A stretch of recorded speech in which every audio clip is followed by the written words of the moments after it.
Civil's Fundamentals. Building strong minds with stronger fundamentals.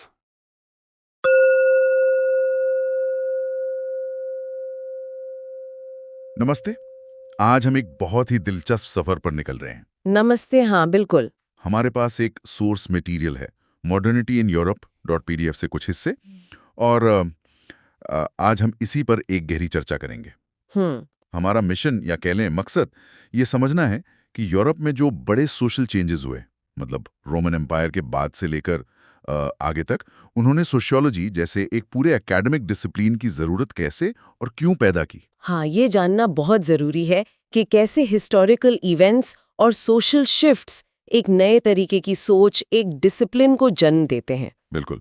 तो सोचिए, Roman empire का वो शानदार दौर, फिर डार्क एजेस का अंधेरा, और उसके बाद रेनेसांस की वो नई रोशनी, इन सब ने मिलकर वो जमीन कैसे तैयार की जिस पर सोशियोलॉजी का पौधा होगा। सही कहा। ये एक लंबा और काफी उतार चढ़ाव वाला प्रोसेस था। तो कहाँ से शुरू करें? रोमन एम्पायर से? हाँ, वहीं से शुरू करते हैं। सोर्स भी वहीं से बात शुरू करता है। तो रोमन एम्पायर 5th सेंचुरी में गिरने से पहले, सोर्स कहता है, पैक्स रोमाना था। हाँ, पैक्स रोमाना मतलब लगभग 200 साल की रिलेटिव पीस एंड स्टेबिलिटी। तो इसका असर क्या था? मतलब सोर्स कहता है ट्रेड, कल्चर खूब फला फूला, लॉ, इंजीनियरिंग, फिलॉसफी, कमाल की ग्रोथ हुई। हेरोडोटस, एरिस्टोटल, प्लेटो जैसे नाम भी आते हैं दिमाग में। हालांकि उनका डायरेक्ट कनेक्शन रोमन एम्पायर से ज्यादा ग्रीक लेगेसी से है, जिसे रोमन्स ने अपनाया और बढ़ाया। बिल्कुल। रोमन लॉ का इन्फ्लुएंस तो आज तक है। उनका वो concept innocent until proven guilty, ये सोशल जस्टिस की तरफ एक बहुत बड़ा कदम था उस जमाने के हिसाब से। हाँ, और source planned cities, public baths, theatres की भी बात करता है।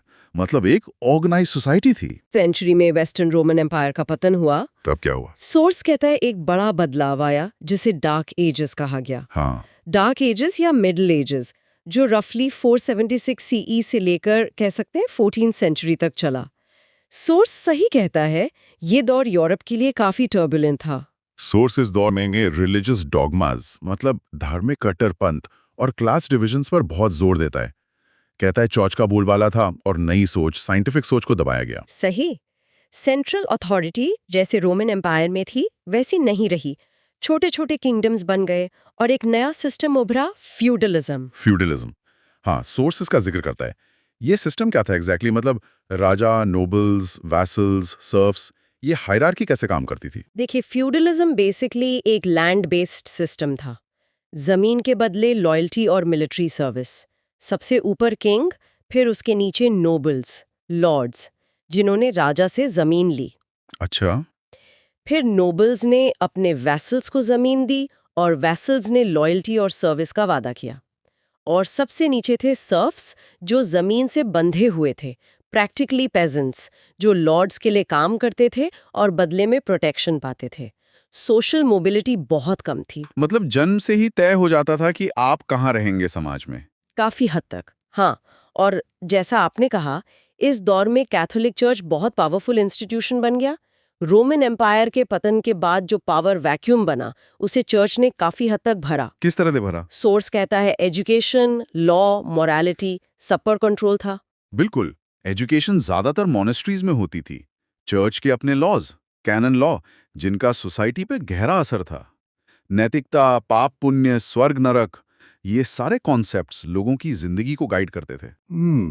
और साइंस, सोर्स कहता है, साइंटिफिक इंक्वायरी को डिस्करेज किया गया। हाँ, क्योंकि चर्च की टीचिंग्स बाइबल पर आधारित थीं और अगर कोई साइंटिफिक खोज उन टीचिंग्स से कॉन्ट्रडिक्ट करती थी तो उसे हेरेसी माना जाता था, मतलब धर्म के खिलाफ। ओह, तो मतलब सवाल पूछना भी खतरनाक हो सकता था। हाँ, बिल्कुल। जो लोग चर्च की अथॉरिटी को क्वेश्चन करते थे या अलग तरह से सोचते थे, उन्हें सजा दी जाती थी। आपने इंक्विजिशन के बारे में सुना होगा। हाँ, सुना है। वो इसी दौर में ताकतवर हुआ और ऊपर से बारबेरियंस हमले भी हो रहे थे, जिससे इंस्टेबिलिटी और बढ़ गई। ट्रेड रूट्स डिस्टरप्ट हुए, शहर छोटे हो गए, इकोनॉमी एग्रेरियन हो गई, लिटरेसी रेट गिर गया। कुल मिलाकर एक तरह का ठहराव आ गया था इंटेलेक्चुअल और सोशल लाइफ में। तो ये था डार्क एजेस। लेकिन फिर सोर्स कहता है एक नई सुबह हुई, रेनेसां। ये शब्द तो बहुत सुना है, फ्रेंच है शायद। हाँ, फ्रेंच शब्द है, मतलब है रीबर्थ या पुनर्जागरण। ये दौर करीब 14th सेंचुरी में इटली में शुरू हुआ और 17th सेंचुरी तक यूरोप में फैला। और सोर्स कहता है ये क्लासिकल नॉलेज मतलब एंशिएंट ग्रीस और रोम की नॉलेज, आर्ट, फिलॉसफी का रिवाइवल था और यहीं से यूरोप में मॉडर्निटी की शुरुआत हुई। एग्जैक्टली ये एक टर्निंग पॉइंट था। मिडिल एजेस के बाद लोगों ने फिर से क्लासिकल टेक्स्ट्स को खोजना, पढ़ना और उनसे सीखना शुरू किया। और इस रिवाइवल के सेंटर में था ह्यूमनिज्म का कॉन्सेप्ट। ह्यूमनिज्म, ये क्या था? ह्यूमनिज्म मतलब इंसान पर फोकस, इंसान की एबिलिटीज, उसकी पोटेंशियल, उसकी अचीवमेंट्स पर जोर देना। मिडिल एजेस में जहां फोकस ज्यादातर गॉड और आफ्टर लाइफ पर था, रेनेसांस में फोकस शिफ्ट होकर इंसान और इस दुनिया पर आ गया। रीजन, ऑब्जर्वेशन और इंडिविजुअल एक्सपीरियंस को इंपॉर्टेंस दी जाने लगी। अच्छा, तो ये सोच में एक बड़ा बदलाव था। और सोर्स कहता है इस दौरान कमाल के थिंकर्स, साइंटिस्ट्स, आर्टिस्ट सामने आए। हाँ बिल्कुल, जबरदस्त इंटेलेक्चुअल फर्मेंट का दौर था ये। साइंस में देखिए, कोपरनिकस ने कहा कि पृथ्वी नहीं, सूरज ब्रह्मांड के केंद्र में है। हीलियोसेंट्रिक थ्योरी, ये चर्च की जियोसेंट्रिक थ्योरी के बिल्कुल खिलाफ था। हाँ, ये तो बहुत रेडिकल आइडिया रहा होगा उस वक्त। बिल्कुल। और फिर गुटेनबर्ग की प्रिंटिंग प्रेस, ये तो रेवोल्यूशन था। इसने किताबों को सस्ता और एक्सेसिबल बना दिया। आइडियाज बहुत तेजी से फैलने लगे, लिटरेसी बढ़ी। प्रिंटिंग प्रेस का इम्पैक्ट तो जबरदस्त रहा होगा, मतलब नॉलेज कुछ लोगों के हाथ से निकलकर ज्यादा लोगों तक पहुंचने लगी। एग्जैक्टली। इसने चर्च के इंफॉर्मेशन पर कंट्रोल को भी चैलेंज किया। फिर गैलीलियो ने टेलीस्कोप से कोपरनिकस की थ्योरी को सपोर्ट किया। न्यूटन ने लॉज ऑफ मोशन और ग्रेविटी दिए। फिजिक्स की नींव रखी गई। और फिलॉसफी में सॉस डिकार्ट, हॉब्स, रूसो जैसे नाम लेता है। हाँ, डिकार्ट का वो famous phrase I think therefore I am, cogito ergo sum, ये इंडिविजुअल रीजन की इंपॉर्टेंस को दिखाता है।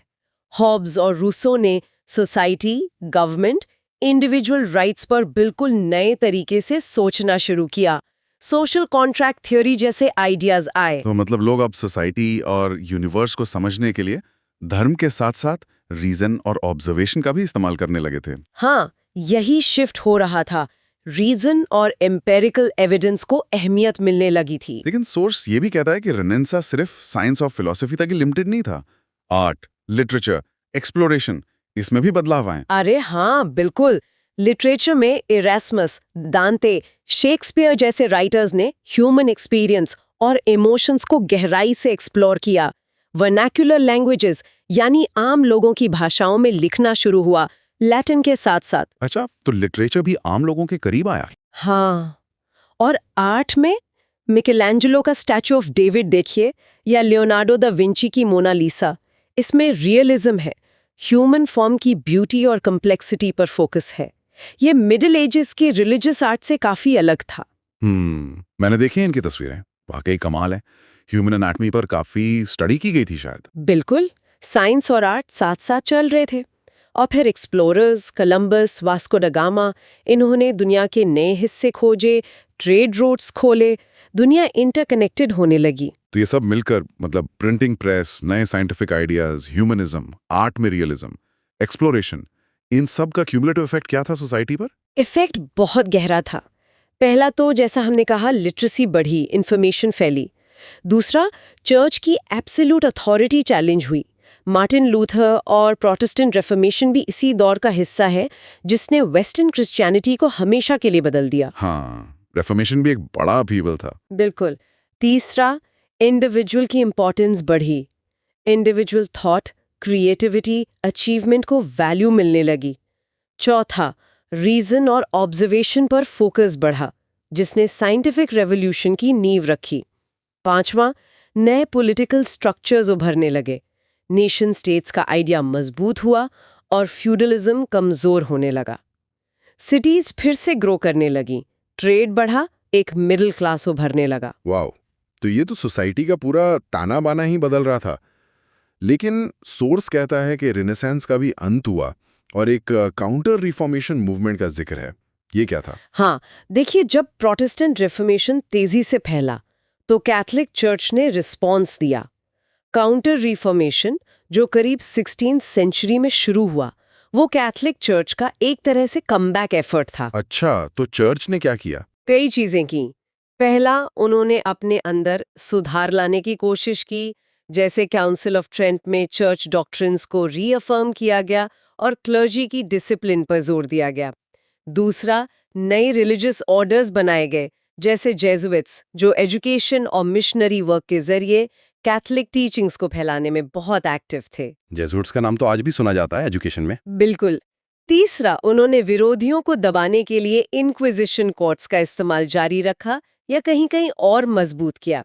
चौथा, उन्होंने इंडेक्स ऑफ फॉरबिडन बुक्स जारी किया, जिन किताबों को कैथलिक्स के लिए पढ़ना मना था, जिनमें कई रेनेसा थिंकर्स और साइंटिस्ट्स की किताबें भी शामिल थीं। ओहो, मतलब सेंसरशिप। हाँ, एक तरह की सेंसरशिप थी।